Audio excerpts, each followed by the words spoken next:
اعوذ باللہ من الشیطان الرجیم پناہ مانگتا ہوں میں اللہ کی شیطان مردود سے۔ بسم اللہ الرحمن الرحیم شروع اللہ کا نام لے کر جو بڑا مہربان نہایت رحم والا ہے۔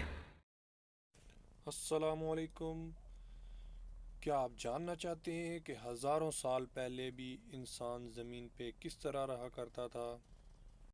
ان کے رہن سہن کا کیا طریقہ کار تھا اور ان کا ذریعہ معاش کیا تھا؟ کون کون سی سہولیات سے وہ آراستہ تھے اور ان کو کون کون سی تہذیب کے ساتھ لگاؤ تھا اور وہ کس طرح زندگی گزارتے تھے؟ یہ ہم آپ کو آج ہڑپا تہذیب کے بارے میں کچھ معلومات فراہم کریں گے۔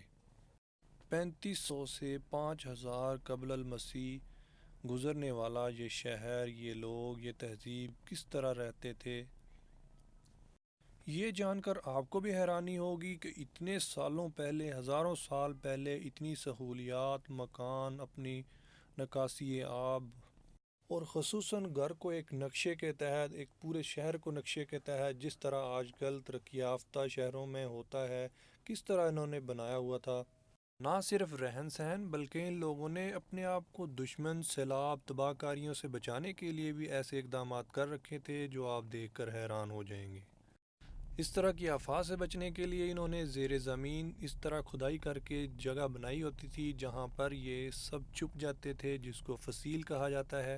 یہ 1946 میں ایک انگریز سائنسدان نے دریافت کی تھی اور یہ کچی اینٹوں کے ساتھ بنائی گئی تھی تاکہ لوگ اس میں محفوظ رہ سکیں۔ اس نقشے کو دیکھ کر آپ کو معلوم ہو جائے گا کہ یہ کس طرح منظم انداز سے رہتے تھے اور کتنی ترقی کر چکے تھے، اور یہ قوم آج سے ہزاروں سال پہلے یہ بھی جانتی تھی کہ اپنے آپ کو کیسے محفوظ کرنا ہے، اپنا غلہ کیسے سٹور کرنا ہے اور آنے والے حالات کا کس طرح مقابلہ کرنا ہے۔ آج کل ہم اپنے آپ کو طاقتور اور بہت ہی ترقی یافتہ سمجھتے ہیں، یہ نہیں کبھی سوچا کہ پتہ نہیں ہمارے جیسے کتنے آئے اور کتنے چلے گئے۔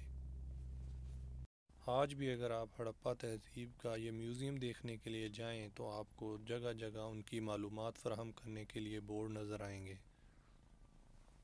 جن کو دیکھ کر، پڑھ کر آپ کو قدیم تہذیب اور تاریخ کے بارے میں بہت ساری معلومات حاصل ہو جائے گی اور آپ اس کو سمجھنے کے قابل ہو جائیں گے۔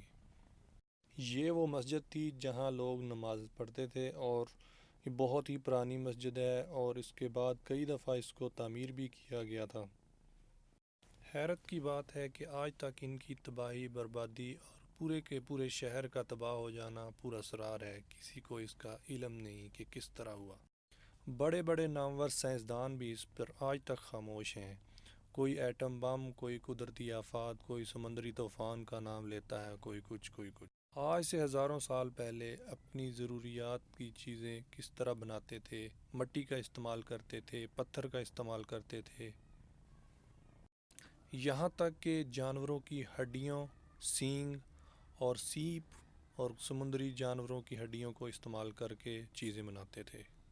یہ دیکھیں، آج بھی ان کے وہ ہاتھوں کے بنائے ہوئے برتن موجود ہیں جو انہوں نے مٹی سے بنائے تھے اپنی ضروریات زندگی کو پورا کرنے کے لیے۔ ان ساری چیزوں کو دیکھ کر ان کی محنت، مہارت اور ان کے رہن سہن کا ہمیں بخوبی اندازہ ہو جاتا ہے کہ وہ محدود قدرتی وسائل کے باوجود کس طرح ترقی کرتے کرتے کہاں سے کہاں تک پہنچ گئے اور اتنا کچھ حاصل کر لیا۔ یہ سوچ کر بھی حیران ہوں گے کہ اتنے ہزاروں سال پہلے بھی مہر کا استعمال تھا اور اپنے دفاتر میں کس طرح اس کو استعمال میں لاتے تھے۔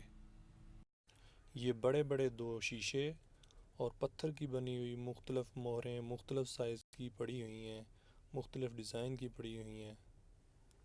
اوکے دوستو، خوش رہیں، آباد رہیں، ہمیں دعاؤں میں یاد رکھیں، آپ بھی خوش رہیں، اور ہماری ویڈیو کے بارے میں کوئی نہ کوئی آپ کی رائے ہے ضرور آگاہ کریں۔